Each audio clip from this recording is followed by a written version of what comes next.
off the coast of Louisiana because, again, they were outside the whole of CFIUS in the 1 mile radius. And with the intelligence we were able to provide our state and local authorities, they shut down that CCP drilling center, which we believed was actually used to provide and steal data and intelligence from American lives. So that's just a little bit of an example. On the marijuana grow houses, we have 6 active ongoing investigations in 6 multiple jurisdictions for specifically taking down CCP affiliated grow houses from Maine to Georgia and across the country. So it sounds like from your characterization of CFIUS, it's inadequate at this point. Maybe we could do something legislatively here in this body to provide some broader authority to address that challenge. I would love that. Okay, great, excellent, thank you. Director Ratcliffe, in January 2021, in your role at D&I as the director, you sent this committee a letter outlining your concerns about an intelligence community assessment in which, among other things, analysts tailored their analysis towards a preferred policy outcome. CIA management pressured analysts to withdraw their support from an alternative viewpoint, and the full body of intelligence reporting wasn't considered. Now, in your role as CIA director, you have retracted several reports for political bias and not meeting IC analytic standards, that's good progress. Retracting faulty reporting is a critical step, but I remain concerned about that it maybe doesn't get to the root of the problem. How many analysts were involved in the products you recently retracted? I don't know the specific number, Chairman. What remediation actions have taken place as a result? Well, I've made the focus of, as you pointed out, both as DNI and now as CIA director, focused on the importance of analytic objectivity. As you pointed out, when I was the DNI, when I saw conduct from Russia and China, the exact same conduct result in different assessments. That's not a good reflection on the analytic judgments. What you referenced in my role as CIA director, withdrawing reports that we went back and looked that didn't reflect the analytic standards that we would expect, I retracted those judgments because they show bias and influence for political reasons or otherwise. So that has continued to be a focus and will be. I think that message has been received within our analytic community within the CIA and really across the CIA, because this administration has put a focus on taking politics out of our analytic judgments. Excellent. Thank you, Director. Appreciate that. I want to, as I made clear in my opening statement, I'm trying to get this done in the little time that I have remaining. The intelligence community assessment on AHI is deeply flawed, and I've called for its recall immediately to start for a fresh start, similar to my question in last year's session. But I'd like to get a yes or no answer from each of you on whether you agree this ICA should be retracted. Director Gabbard?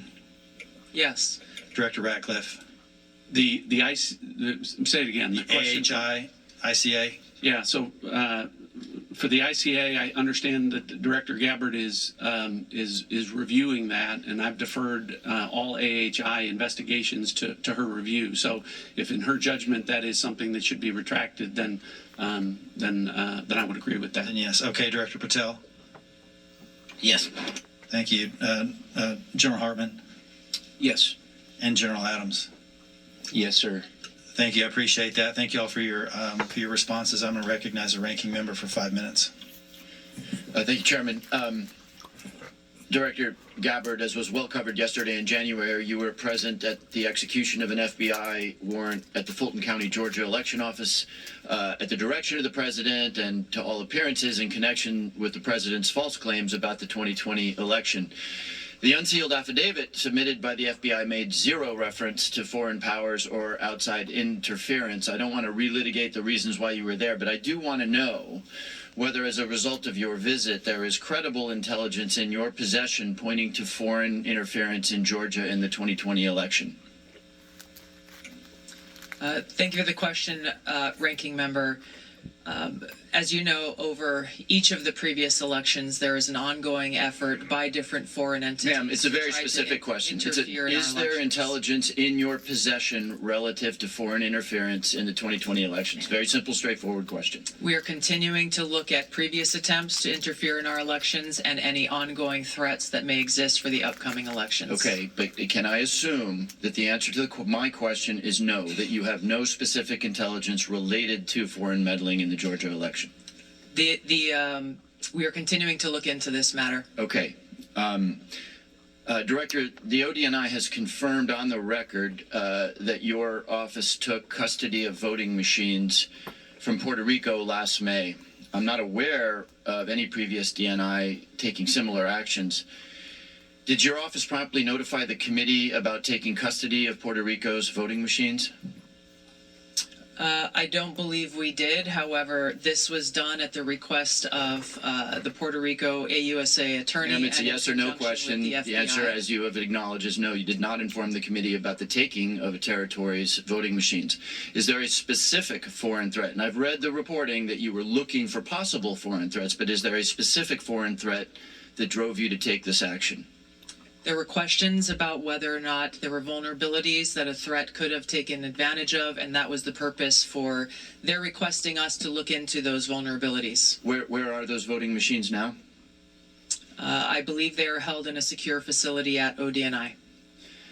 Have you or other ODNI officials taken any other state or territory's voting equipment into custody? Not to my knowledge. I want to turn in the subject of elections to a paradoxical thing. You will all be aware that the U.S. government is apparently going to grind to a halt. The president is going to sign no more bills. The Senate will spend 2 weeks apparently debating the SAVE Act. The SAVE Act, of course, would make illegal foreigners voting in U.S. elections, which is already illegal. So we are to do no more business because of apparently the existential threat to our democracy associated with foreigners voting in our elections. I am therefore puzzled by the fact that neither the unclassified nor the classified threat assessment makes any reference to risk or danger associated with foreigners voting in our elections. Director Patel, how many non-citizens have been convicted of voting in U.S. elections in the last 10 years? The conviction stats are with the Department of Justice. I defer to them on that. You are the director of the FBI. Give me a guess. How many convictions in the last 1 year, 5 year, or 10 year? Ballpark. I don't have that with me, sir. Again, it's with the department. You don't have that. Okay. Director Patel, how many active investigations does the FBI have into foreign individuals voting in U.S. elections? We have a number of investigations, generally speaking, ongoing about individuals across the country. Yeah, I'm asking for that number. I don't have that number with me, but I have a number of them. You have a number of investigations. Okay, is that number 10,000? Is it closer to 10,000 or closer to 10? It's probably somewhere in between. Okay, will you please provide the committee with that number? Yes, sir. Okay. Director Patel, since you don't have the numbers, would it surprise you to know that the Heritage Foundation, which is not exactly the Columbia University Faculty Lounge, found only 77 instances of non-citizen voting in the 24 years between 1999 and 2023, each of which faced investigation by the appropriate authorities. So Heritage has a number of 77 examples in 24 years. Does that number surprise you? No, because it's low. I don't understand your answer. You asked me if I was. Are you disputing that the number is in the range of 77 examples of non-U.S. citizens voting in U.S. elections in a 24-year period? I just said that number's low. You think that number is low? Okay.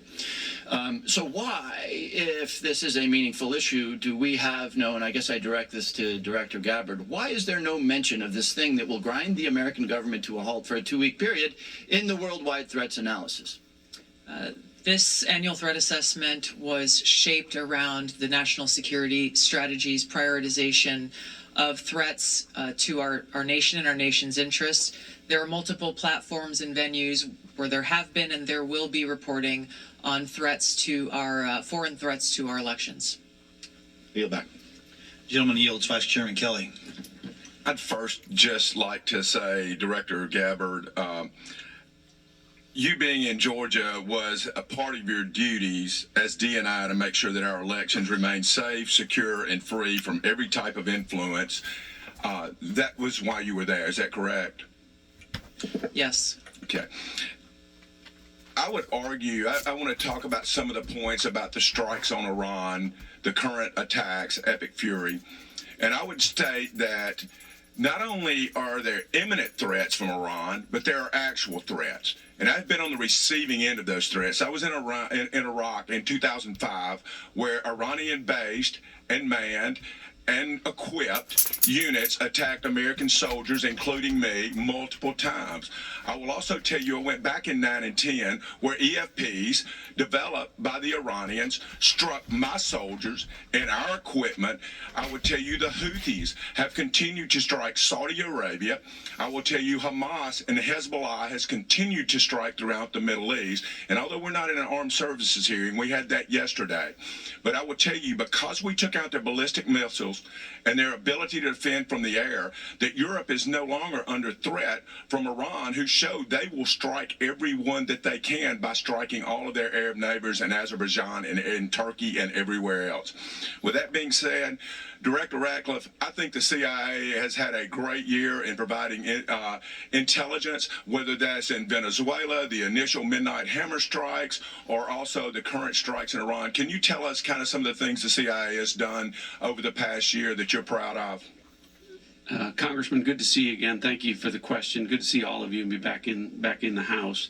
I guess I'll start by saying I think you all know there was bipartisan concern when I took over the CIA that our human collection was in a downward spiral and had been for some period of time. And you all wanted a more aggressive CIA, one that was focused on core mission, one that was collecting the kind of intelligence and stealing secrets that would provide a decisive strategic advantage that can contribute to national security and foreign policy successes. I do think that the CIA, I agree with you, has had a great year, and that's a credit to our workforce. You talked about some of the very public successes like Operation Midnight Hammer and Operation Absolute Resolve, where our agency contributed to a, frankly, flawless intelligence picture that allowed for flawless military operations. And I want to credit everyone here. There's been bipartisan praise from this committee, even from those of you who may disagree with the underlying policies. But I think those successes are really emblematic of success that the agencies had across the board on all national security matters in all national security spaces. And it's not just an opinion, it's reflected in our statistics. So when we talk about stealing secrets, you need assets and sources on the ground around the world. We're up 25% in that regard just in the past year. Our foreign intelligence reporting, meaning the intelligence that really matters to you as decision makers and the president as commander-in-chief, that's up across the board 25%. Other categories, specific targets and adversaries like China, it's up 100%. Areas like technology, it's up 100%. Issues like counter-narcotics, our operations are up by 70%. With regard to counterterrorism, those are classified numbers that we'll get into in the classified portion, but those are triple digits. We've accomplished more on the counterterrorism front in the past year than in the prior 4 years combined. Again, really a credit to the CIA workforce. Morale at the agency is high because people are doing the work that they signed up to do, and this administration is calling on them to do more. I would say they are If I can steer back the final 45 seconds, I have one question for Director Patel. Director Patel, the current shutdown that is caused by us not funding TSA, Border Control, DHS, and all those things, how hard has that made the job of counterintelligence FBI to protect us here in the homeland from threats that came through our borders or internally and already existing in the United States, Director Patel? Thank you for the question. When it comes specifically to the combination efforts between the Department of Homeland Security and the FBI, we have 59 Homeland Security task forces that we have stood up in every single state, and then some, that are co-led by the FBI and HSI. And obviously having a stopgap in funding is hurting those abilities to go out there and fight crime and pick up violent offenders across the country.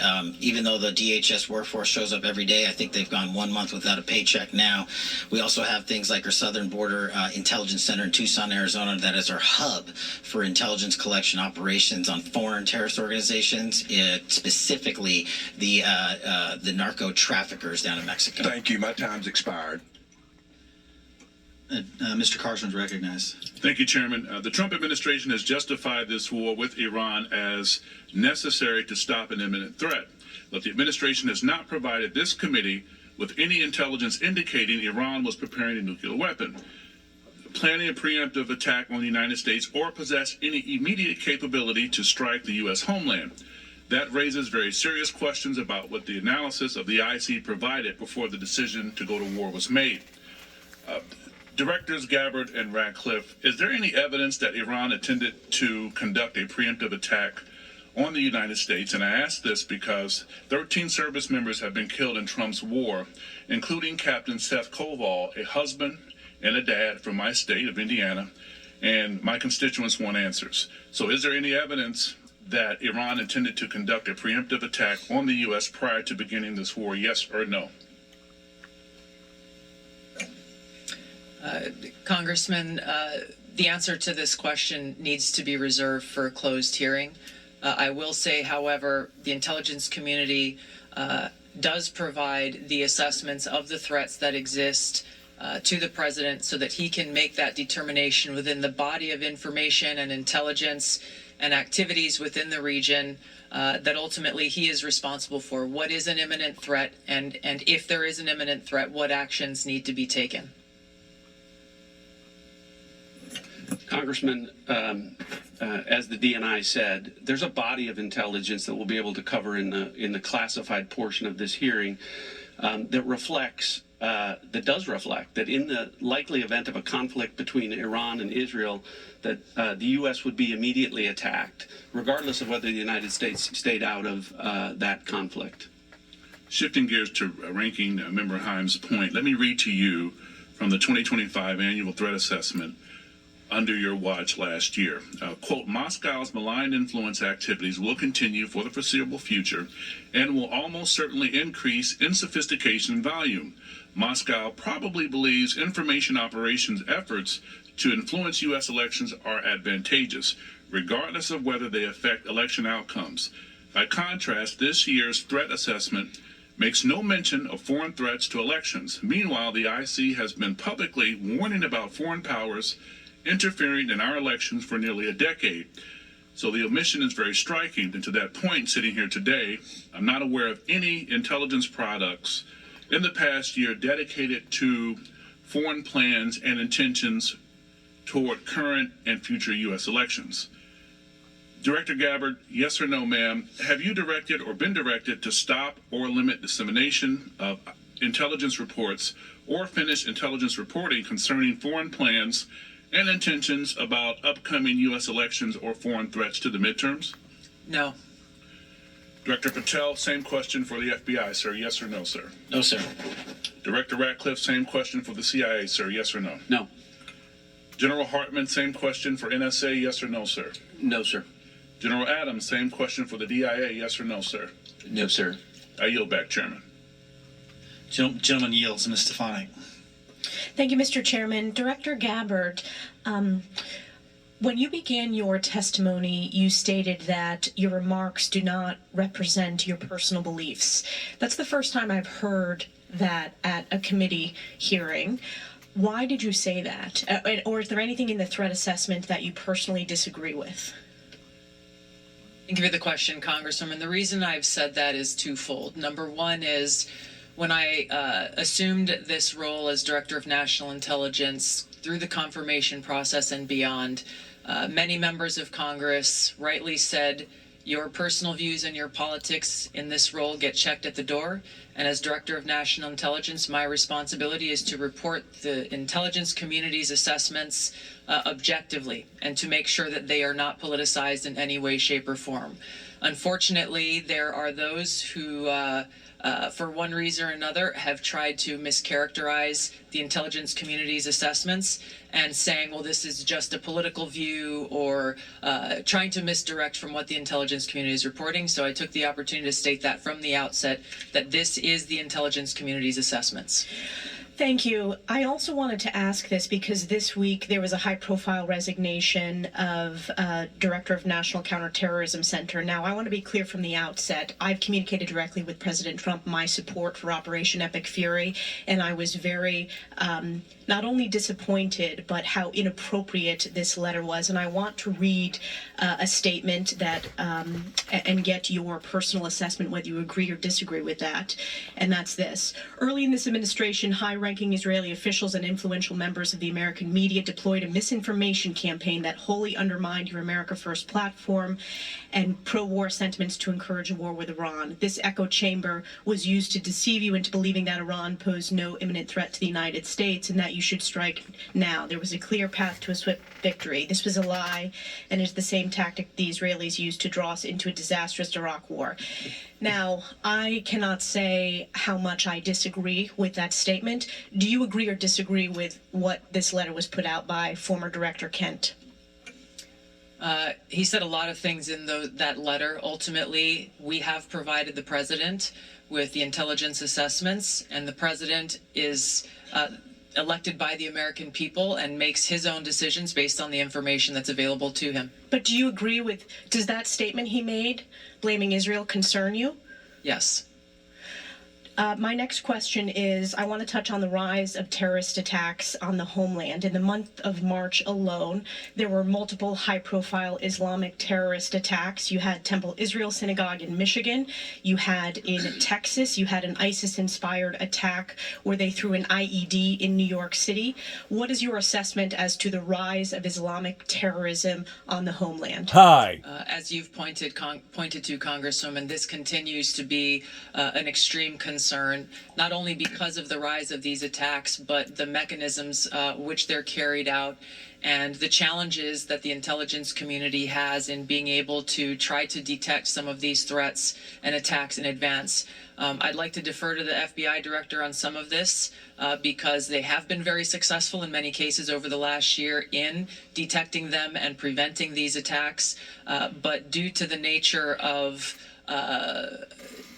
the challenge in many of these attackers not having contact with known foreign terrorist entities or individuals makes this a much more challenging threat to deal with. And I want to turn to Director Patel. I think that's a good, important segue to get your assessment. And I also want to add another aspect of the question. We're working on a 9/11 Commission review, 25-year review.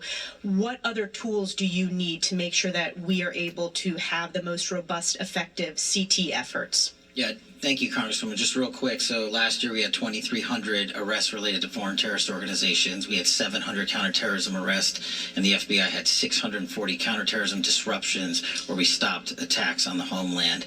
Specifically in December, we stopped 4 in an 18-day span.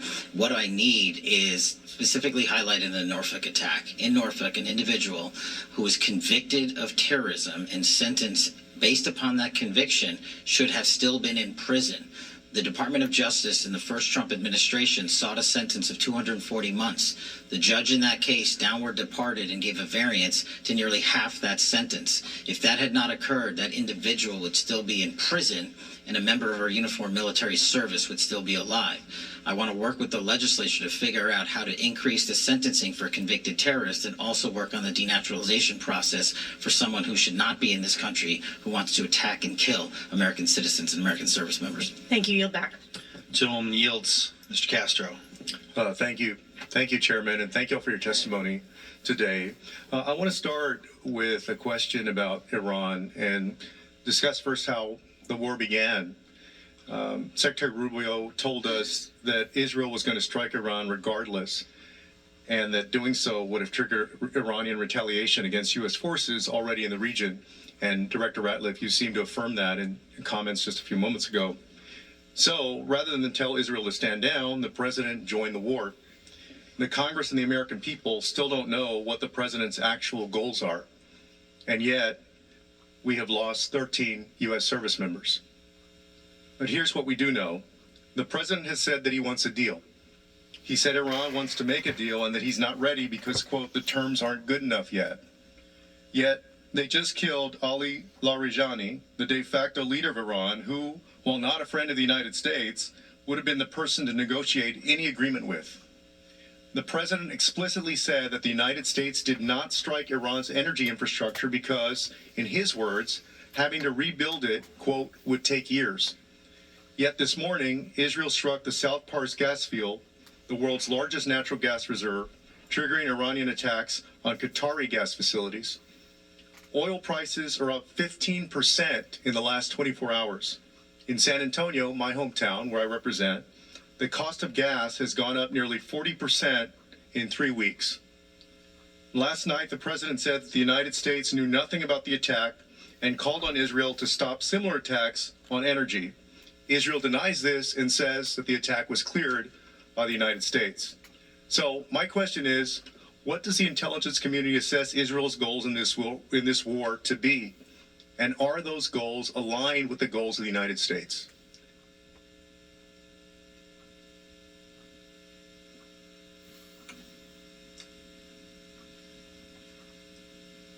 I'm thinking carefully here about what can be said in this open setting versus a closed setting.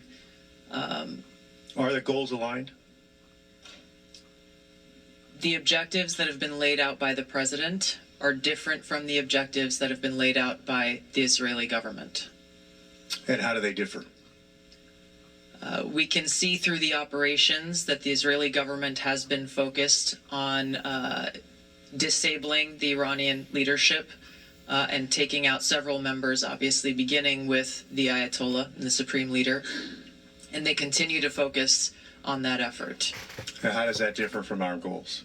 The president has stated that his objectives are to destroy Iran's ballistic missile launching capability, their ballistic missile production capability, and their Navy, the IRGC Navy, and mine-laying capability. So the death and destruction continues. The economic cost to the United States, to Israel, to the Gulf states, and to the world continues to increase. So I want to ask you, to the best of your knowledge, do you know whether Israel is supportive of the president's call to make a deal with Iran? I don't know the answer to that. I don't know Israel's position on that. And to what do you attribute Israel's decision to strike Iranian energy infrastructure, despite President Trump's call to keep those facilities off limits? I don't have an answer for that.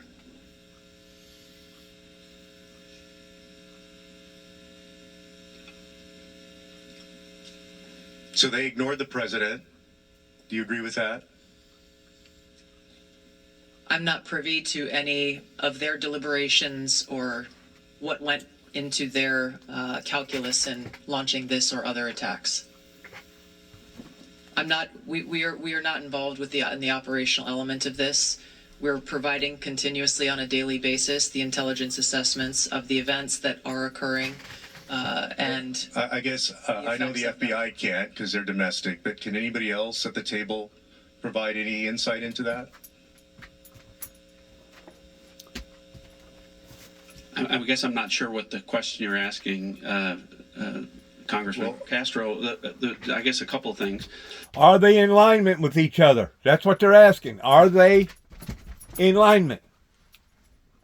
It's a goal of the U.S. Well, Director, let me start with this. Let me start with this question. You asked what my question is. Let me reclaim my time, Director. Come on. Do you know why Israel decided to strike that infrastructure despite the fact that the president said it should be off limits? I wouldn't speak for Israel. What do you guys know? We're at war. What do you guys know? We'll have to take that for the record. Yes, let's take it for the record. Thank you, Mr. Chairman. I want to welcome the panelists here today. Today is March 19th. On April 19th, FISA goes dark. 702 goes dark. And it's been talked about many times, but up to 60% of the president's daily briefing is derived from FISA 702.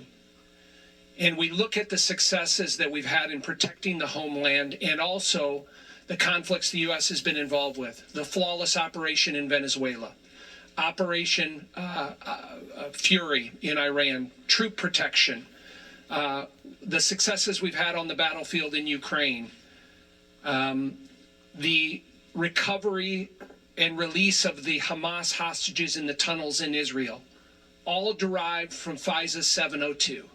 There is not a military operation that we've been involved with where FISA 702 was not, as Director Ratcliffe has said, been indispensable to the United States in the protection of our country.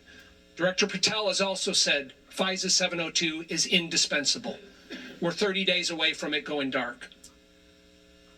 Director Ratcliffe, can you clarify the President's position on an 18-month clean reauthorization and how that's going to proceed moving forward?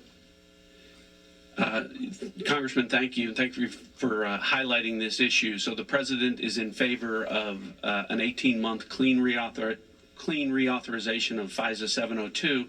And I would add to that, I'm heartened by the fact to hear that the chairman of this committee and the ranking member are in agreement with that. And I know there's bipartisan support for that, and there should be.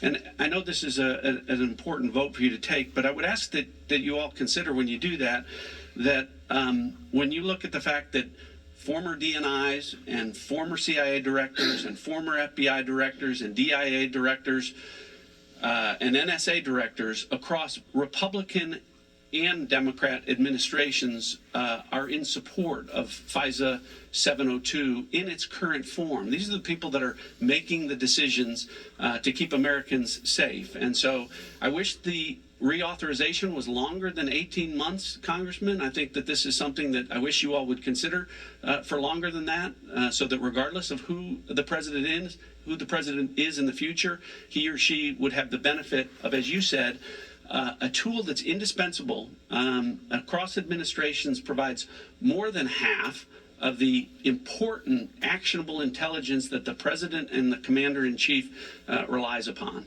Thank you for that. Director Gabbard, you're supportive of the 18-month extension the president's seeking without a warrant requirement? That is the President's position, and that is the position of the intelligence community. And you will be supporting that, correct? I will support the President's decision to execute this. Correct. Thank you.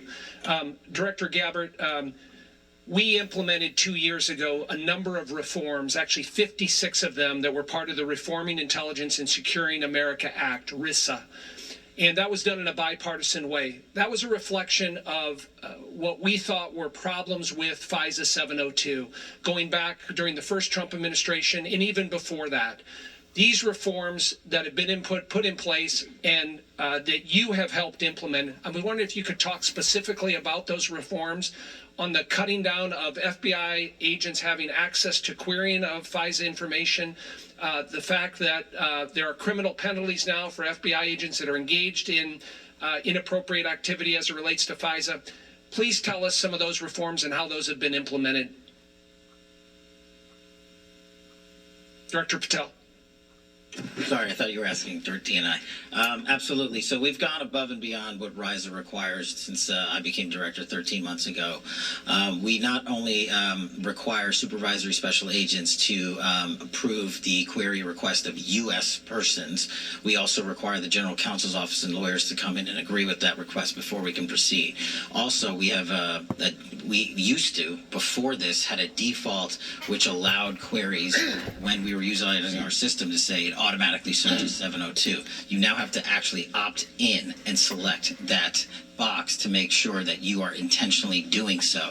On top of that, we've reduced the number of personnel at the FBI from 6,600 before I got there to 3,500 that have access to it. Not that use it, but that have access to it. And we've also gone above and beyond what RISA requires in terms of if you misuse it unintentionally or recklessly. If you use it misuse it unintentionally, like you typed a name wrong in terms of spelling or whatnot, your access is suspended and be retrained. If you recklessly use it, you're immediately terminated your access forever. Thank you. Mr. Crow. Thank you, Chairman. Director Gabbard, it is your job and the job of your agency and department to assess the views of Iranian leadership, their policy beliefs, and policy positions, correct? Yes. That includes now deceased Ali Khamenei of Iran, correct? Yes. And the now leader, his son Mujtaba Khamenei, correct? Yes. The son is considered more of a hardliner than his father. Isn't that correct? Yes. so hardline that even some of Iran's leaders thought he was too aggressive. Isn't that correct? That is the intelligence community assessment, yes. Mujtaba, the son, is particularly close to the brutal Islamic Revolutionary Guard Corps and their most hardline commanders, correct? That is the intelligence community assessment. He was involved in ordering violent crackdowns on Iranian protesters, including their murder, correct? Yes. And we don't know if the son will continue his father's religious ban on developing nuclear weapons. Is that correct? It is unknown at this time. You testified before this committee last year that the elder, now deceased Khomeini, had in 2003 banned the nuclear weapons program, or suspended it, correct? There was a fatwa in place that stated that. And that fatwa remained in place last year when you testified before this committee, correct? Yes. And that fatwa remained in place recently, correct? As far as I know, it has not been lifted. Yeah, you're aware of no information that would lift that fatwa. I'm not aware of any intelligence reporting that states that. To be clear on the Mojtaba, the son who has been named to replace him, it is unclear of his status or his involvement. He was injured very severely through one of the Israeli strikes, and so the decision making is unclear about what's happening in the Iranian leadership. So it's unclear. So we're less certain of the positions of Iranian leadership and their intentions than we were 60 days ago, correct? That's an accurate assessment. One of your jobs is to create products assessing Iran and the threats it poses to the United States, correct? Yes. And that includes potential outcomes for military action, correct? It includes potential outcomes of a variety of scenarios. Like in the likelihood of those outcomes. Yes. Generally, when you make assessments about threats facing the United States, you will look at, in Iran, in any instance, the likely scenarios that will come out of military action, correct? The intelligence community takes all of those factors into account when they create these assessments. When you look at the threats posed by foreign countries, you also assess timelines to those threats, correct? What do you mean by timelines? Like a breakout time, for example, for nuclear weapons or the development of ballistic missiles. Yes, based on the information available at any given time. In the timeline also for potential terrorist attacks, correct? Broadly, yes. It is common practice for the IC to assess the timeline of all threats. Nuclear weapons development, ballistic, right? Yes. Ballistic weapons development. Based on the information available, yes. Terrorist attacks. Same applies. Cyber attacks. Timelines for all of those, correct? When there is information available that point to that, yes. And likelihood, as well as the timeline, correct? Based on the information available. Timing is important, is it not? It is an important factor that goes into the assessment. So it is your position sitting here today that you made no timeline determination as to threats that Iran had facing the United States, correct? That's a very broad statement, but where the information is available, the intelligence community factors that into their assessment products. Did you or the IC make any assessments as to the timing of potential threats facing the United States from Iran in the last 90 days? I'm sure there was... I'm going to intervene on what you're talking about here. They should have automatically, all of them, all the American personnel should have put into the timeline, and I know it's based upon a particular religion out of the King James, that in the last days things would become more apparently peril, pretending to dangerous, of seeing how that the Bible itself expresses that the Antichrist spirit, Lucifer, the devil, Satan, whatever category you want to put him in, will come down in great wrath because he knoweth his time is short. And whenever it comes to the dangers involved with Iran and various areas in that whole region, they have basically been at war with the world now for centuries. Not decades, but centuries. Going all the way back into the book of Daniel, which is correspondence in somewhere of around 700 year BC. So these adventures, I'm going to use the word adventures, that our authority figures are looking into are all deemed credible on one level, but on another level, they're not deemed credible enough because they should have expected for our adversary to have reacted and responded the way that they're reacting and responding right now. And as far as the war goes with Israel and America, they're automatically in line with what they're trying to achieve for the betterment of the world. Not just the betterment of one particular group or one particular sector, but the world. And we're seeing now how influential that these evil, demonic, wicked imposters are, and how that they can influence the world in a very, very negative way, in a very, very crucial negative way, in basically bringing the world down to its knees. And the fact of the matter is, I believe, this is just my personal belief, I believe if the United States government did not respond and react the way that it did, regardless whether it was Midnight Hammer or the current war that we're presently in, if we would have allowed for that situation over in that area to have grown and manifested the way that it was manifested, it would be just a matter of time before we would not have been on top of the game in being able to control that environment pertaining to our adversaries that is out to kill, steal, and destroy.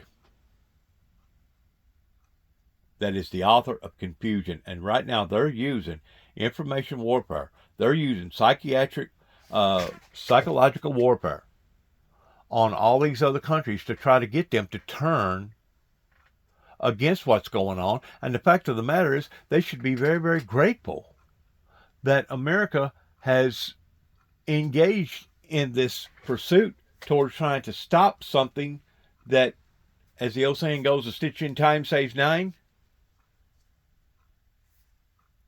If we would have allowed for it to have grown and manifested the way that it was going, it was just a matter of time before you think you're seeing a big, I'm going to use the word hullabaloo, today in the world.